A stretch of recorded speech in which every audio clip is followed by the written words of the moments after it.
We're here today to talk about how you can do multi-vendor upgrades with BackBox in order to minimize your attack surface. And one of the cool things about BackBox is that it enables automation in a pretty neat way around this. So we'll talk through that as we get in. But I want to just start for those who aren't familiar with BackBox with a rough what is BackBox. I like to think of it as an automation simplified, right? We have hundreds of automations out of the box for over 180 vendors, checks and assurances for most out of the box automations. And we have the ability to extend those without having to learn multiple new programming languages. So with that said, I want to level set on who is on the panel today and then what our focus will be, right? So I'm Perry. I am a product manager here at BackBox, and I'm joined by Lionel. Lionel, do you want to give yourself a quick introduction?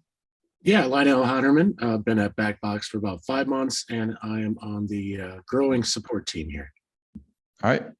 We're joined by Hanuk, who is one of our other product managers on the team, and he's been at BackBox since the beginning. So he has some deep knowledge and can answer hard questions if they get into the weeds of BackBox.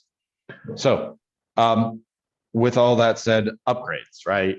The challenge I think with upgrades is not just doing one upgrade on one device. The challenge with upgrades comes with, I have 7 different vendors out there and many different types of devices across these vendors. I have to go in, I have to make sure I have enough room. I have to make sure I am on the right version to do the upgrade to the next version. It's a task that's, pretty painful. And each individual upgrade that you miss isn't a big deal, but once you're a year behind on upgrades, 2 years behind on upgrades, you're no longer looking at just being vulnerable to 0-day exploits, but you're now vulnerable in your environment for your networking and security devices is now vulnerable to known exploits that are out in the wild and running. And so, that's kind of a scary situation to be in. And like I said, the more vendors you have, the more complex this gets. And so we're going to drive you through our solution today, which is kind of a setup once solution. And like any good automation, we set up once and then we allow you to run that over and over again. We have some built-in pre-checks and post-checks that we're going to show you. It's all a single pane of glass for all of your vendors. And we're going to show you how you can leverage BackBox to customize your upgrade flows in case your needs are substantially, or even slightly different from what comes out of the box. So with that said, Lionel, do you want to go ahead and walk us through the first set of upgrades that we're going to do around Cisco devices? Yeah, perfect. You see requests come up there. Perfect. So let's start off. This is the BackBox UI, if you're not familiar with it. And I'm going to start by just going to our devices screen. You can see here I have a number of devices. And because our initial use case for BackBox was our backup and backup assurance product, you can see we have some indications of devices that have failed and other ones that have succeeded in their last backup. For today, we're going to be looking at the Cisco 2960 Catalyst switch. Note, you can also apply these updates via groups of devices as well, but we're just going to look at running this on a single device today. So let's look at the actual update process. First, we would actually navigate up to our task directory. And since we're doing an upgrade, we need an OS file to upgrade our device with. So down in our file repository, we can see that we've uploaded our iOS file here. It's the second one down. Hold on. So the file is already there. And now, if we didn't have the file there right now, and I needed to upload it, it is as simple as clicking add, and I can either just drag and drop or click here and upload that file. Once we have the file that we want to use for the task, then we can actually go and look at our configuration file. So under configurations, we have a bunch of predefined, pre-made items that if we wanted to, we could always close out and customize. But in this case, we're looking for a Cisco iOS upgrade. And if I type that in, you can see we already have a bunch of ones that we've pre-made that customers can use and customize as they needed. For today, we're actually going to use the Cisco iOS with SCP upgrade. So we have one predefined. The next thing we need to do is actually create a job for that. So if I jump over to the job screen, here you can see I can create a job, give it a name, a description, the site. Instead of creating one, I already have one pre-made for us. So if I click on the job that I've already created, I gave it a name, Cisco iOS upgrade, some sort of description. I let it know the exact file that we're going to be applying. I can apply that globally, or if I have a very specific site that I want to apply it to. I can also set up notifications so that if anything should go wrong or when the process actually completes, it'll send me an email. Of course, I can schedule this if I need to. If I have a specific maintenance window that I want to set up this to, I could do that. And again, for our notifications, we can have this go to a syslog server, email, or any other system that we set up under our notifications tab. And then the most important part of this is inside of this task is the dynamic field. And here, if I click on it, this will come up basically saying, I'm going to be sending it from my current BackBox instance here. And this is the file that I wanted to actually update. So from here, once I have everything fine, I could save it and actually click run now. Just for ease of time, we've already ran it. So I'm going to hand it over to Perry and we can take a look at what this looks like after the fact. Perry, if you want to talk about the checkpoint.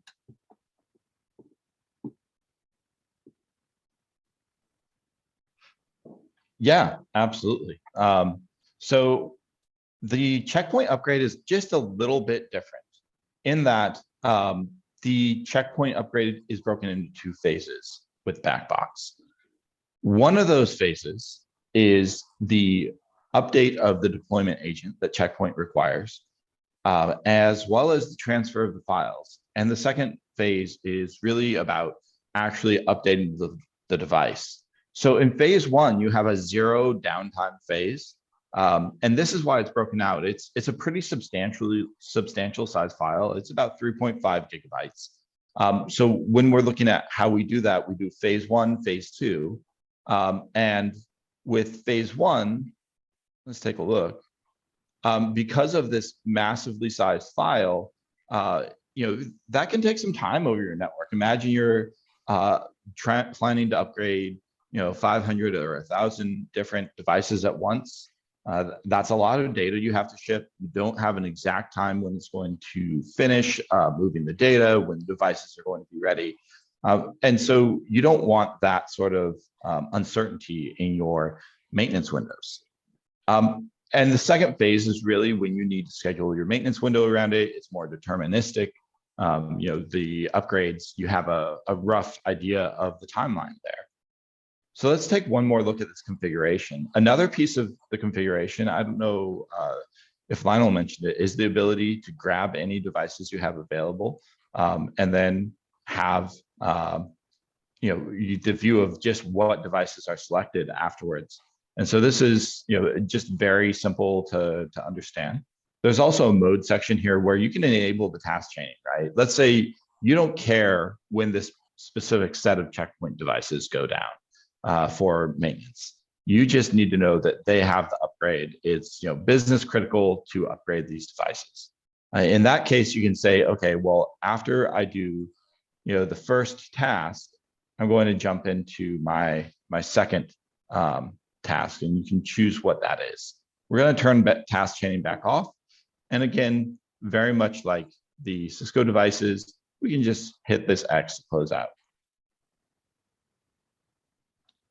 Now in phase two of the upgrade, I know we talked about customizing your flows. And this is something really cool that we ran into a vendor known issue with the checkpoint upgrade, where when you go to the R81 version from R8040, going to R8110, when the device restarts, it restarts with new SSH keys. And because of the way SSH works, a lot of times you store the key in your server that you're SSHing to the device from. We do that in BackBox as well, but because of this known issue, we went ahead and we cloned the actual task. So I can show you how to do this. So we said, oh, well, we're interested in this checkpoint upgrade, but we need to make a change. So we went and grabbed this checkpoint upgrade for a single gateway. And it was the phase 2 version. So upgrade on a single gateway. You can't modify that because what we want to do is when we do updates on BackBox, it updates these tasks. So we can clone it. So we did that. And we went in and we actually went into the task and we said, hey, we want to add a command to remove the SSH keys from a BackBox device from the BackBox server. And we put that in and we moved it to the appropriate location. So it's step 16 here. We did it right after the device wakes up from that restore or that reboot that it does when it does the update. And that was really cool. It was just, it's a very easy process to customize your tasks like that. So with all that said, it's a very similar process between what Lionel was showing you with the Cisco device and what I was talking about with the checkpoint device. But Lionel, do you want to jump into some of the outcomes from that Cisco upgrade that you had? Yes, I do. Let me grab control from you. Hold on a second. All right, and is it giving me control back? There we go. So when we get many questions about what kind of pre-checks and post-checks we do to ensure that what we say you've upgraded successfully is actually the case. So for that, we can actually look into the logs. And there's a couple different places to look at the logs under tasks. I can go back to the job that I actually ran it on and click into it there. I can look at the actual history of all the jobs running and then click on the magnifying glass. But I just want to take you back to the actual device and show you there. So if I go back to my Cisco 2960 Catalyst and go to the history, again, this is everything that's ran on the system. I can go to my last upgrade success and click the log here. And this will bring up a scrolling indicator of what actually happened on the system. And to point out, let me expand this down a little bit. I'm going to go to the top of the log and just kind of walk you through a little bit of what the system actually did. As Perry just showed you, there are specific tasks that you can customize on each one of these. This one, again, is one that was predefined that we made for you. So looking at the logs, we see a couple different things happening. First, we can tell what version of BackBox you're currently running. But one important thing is we create a temporary user for the device to sign in with. So in order to issue commands over SCP, the device must have a network path to the upgrade file on BackBox and then be able to execute the commands and pull that file from BackBox's file repository back to itself. We do that by just creating a temporary user. So after we connect, we're going to ensure that we have enough space in Flash to actually apply the file. So we're going to look through, we're going to see what's out there. We're going to test to make sure we have enough. If for some reason we didn't have enough space, we're going to basically stop the process and notify the user. At that point, we're going to start transferring the file. And this is where I can jump down a little bit. There we go. And go back up. Once we've actually transferred the file, and you can see here, it took 213 seconds for me to get the file over there. Once we have the file, we're going to transfer it. We're going to install the update. Once the update is actually installed, we will go through and then reboot the system. We will remove the temporary user. You can see we're connecting to it. And then what we do is we're going to wait 60 seconds, check every 60 seconds to connect back to that device. Once we do connect back, we're going to verify the image file is actually correct. If it's not for any reason, we're going to fail that and we're going to alert, and we should roll back to the previous version that was there. But in this case, all good things afterward, we verify the image is actually correct, and we echo that the upgrade process was successful and the task will complete. Again, if this failed for any reason, you will actually be able to come to this log and see where it failed. And obviously, if you needed to, you can always contact support and we can help you at that point. Perry, I'll hand it back to you. Yeah, absolutely. And I love the depth of the log here. But one of the cool things about doing automation is once you have a good idea of what's going on, you don't have to come to the logs every time. So, the log is really a situation where you may be doing this for the first time and you want to get a feel for how that went and what these checks were that went on. So I want to go ahead and jump into the actual logs for the checkpoint device. So I like to access this through the jobs. It's a little bit easier for me. So I run into the checkpoint device and I have history here, and I'm going to open the last successful file transfer. All right. And so don't be scared. I know it can be a little bit intimidating, the size of these, but we'll be in good shape. Very similarly, we create a temporary user on BackBox. We then go ahead and SSH into the device. And the first part of this, like I said, is we have to update that deployment agent, right? So when you take a look at what we're doing first, we are moving the deployment agent over. After we check for size, we go and we update the deployment agent first. And this is really important on checkpoint devices because the deployment agent can, if it's not up to date, if you don't have the right version of the deployment agent, it can block you from doing upgrades. It's a pretty frustrating thing to see when you have all of that work that you've put in, you've gone and you've transferred over, your big file, and then you can't upgrade. The deployment agent says, hey, it's not compatible or whatever. And so, what we do is we update that first for you. And then after we've updated that, that deployment agent, we go in and we check for size on the actual upgrade file. And so what you see here is we have this very large upgrade file. And we move it over to the device. So we do a transfer. We then extract it and put it in the right place on the device.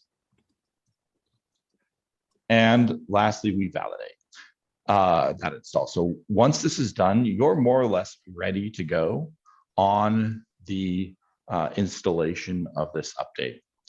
What's really cool about this is I've done this a couple times. I've actually tried to do an update on a device that had a incompatible version. For the way Checkpoint does upgrades, you have to go from one version to another version, right, and so on. I've tried to do it on an incompatible version, and what I got back from this was, hey, this version, this step is incompatible, rather than getting just it failed and we have no idea why. So I think that's one of the cool things about these logs. As you're going into them and looking through them, you get a lot of data about what actually happened. So let's grab this phase 2. And we'll go ahead and take a look at this log. So phase 2 is really just the installed on the device, right? We have all this information. And we say, okay, so for phase 2, we're going to SSH in. We're going to do some checks around routing tables. This is another really cool check, right? if you do an update and your config, your routing table gets thrown away, it's kind of a huge deal with these, checkpoint devices. And so you want to be able to know if, hey, I may have been able to update, but now my config is gone on this device. So we check your routing table, your processes, et cetera, ahead of time. And then we do the update once we have all that information. We also check the version that you're going to versus the current version. We go through, we do our update. It's a pretty long process, so I'm sorry for all the scrolling, but we go through, we do our update, we tell it to go ahead and do its reboot, and then we go and say, hey, after 10 minutes, we're going to check and see if the device is rebooted. This is a loop. We can do this up to 30 minutes. If it doesn't come back after 30 minutes, we're going to end up just going ahead and saying, hey, this device is non-responsive and mark it as failed. So we run this special command that we had put in, right? That we had done some customization in order to add to wipe out the SSH key on our current user. And then we go back into the device, we SSH in, and we check your routing table. We check that your processes are back up. So we have these post checks, and we check the version that you're actually on afterwards. So we have these post checks to help you know that, hey, I was successful and the outcomes are what I intended. So with that, I think we've covered what we wanted to. I want to go to the Q&A if we have any questions about this. But while we're doing that, I actually want to bring up one more slide, just a set of resources. So if you have any questions, go ahead and throw them in the Q&A right now. But we do have a free trial for BackBox. So you can either scan this QR code or follow the link. It's just backbox.com/free-evaluation. And then a simplified upgrade walkthrough. We created a walkthrough that you can just do a click-by-click. If you want to go do this yourself on your own BackBox, you can, check and see, hey, is this something I can do? And yeah, absolutely. Go through that click-by-click, and it's a really simple process that you can then go ahead and copy. I'm going to copy this link. I'm going to throw it in the chat because there is no QR code for that. And it's a little bit complicated as far as the link goes. So let me send this out to everyone. If you want to follow that, you can have it for later. All right. So yeah, Perry, there were a few questions. One of them I answered already. The question was, how does this operate on multiple devices at once? And the answer there is you do have the option under the task to go into the mode and to run either sequentially, device by device, or to run in parallel. So you do have that option. Again, you can run this on one single device, or you can run it against a group of devices, or as Perry also pointed out, you can select any of those available devices that you want it to run on. So hopefully that answers. Yeah, there's two other questions in there. I'm sorry, go ahead. I actually want to dive a little bit deeper on that as well, because you can actually, BackBox has some concurrency settings and concurrency config that you can set up. And if you need that to be different, the baseline is 200, but if you need that number for concurrency to be different, you can absolutely contact support. We can work through that with you. Yeah, definitely. Another good question is what devices does BackBox currently support? And there's quite a few of them. Some of the big players are Cisco, Palo Alto Networks, F5, Checkpoint, FortiGate, Juniper. And then another one that came in that's right on par with that, it says, I'm a customer trying to follow along, but don't see an upgrade for my Aruba 2930F switches in the product. How can I add that? And that's a great question, because we try to be as general as possible for our functionality. So even if we don't see it out of the box, we can work with you to create a customized backup or task to help you utilize the features of BackBox in any environment out there. All it takes is just schedule a session with us. We'll sit down, find out what device you have, and then work with you to find out what the actual backup is from probably the user guide, and then help create that. So I'm seeing another question that came in as well, where someone is using BackBox for their Cisco switches, and they want to understand what our process is to restore previous config. Lionel, I'm going to go ahead and turn over control of my screen to you, and you can jump into that and kind of show and tell if you want. Yeah, let me see if I should have access here. So the best way, obviously, is to use our automatic restore. There is a manual restore option. Let me get into our devices here, and we'll just take a look at that same Cisco switch. So there is a way to do a manual restore by going into the history. Well, let me show you here.